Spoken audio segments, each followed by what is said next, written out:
মা সব জায়গায় বিরাজমান। মা কি শুধু মূর্তির মধ্যেই থাকে রে? হ্যাঁ, একটা পাথরকে ভক্তি করে পুজো করলে তো সাড়া দেয়। যখন আমি একটা পাথরকে যখন পুজো করব তখন সেই পাথরটাও সাড়া দেয়। তো তার মানে আমার ভক্তির উপরে নির্ভর করে।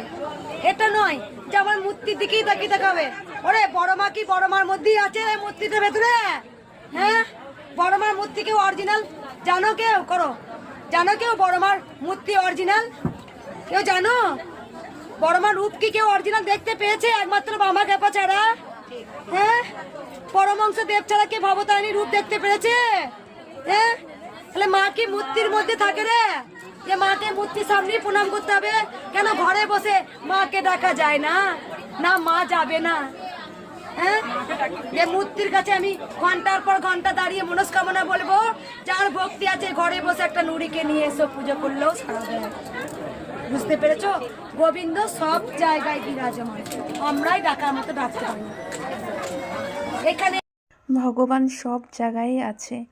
ভগবান আমাদের মনের মধ্যেই আছে।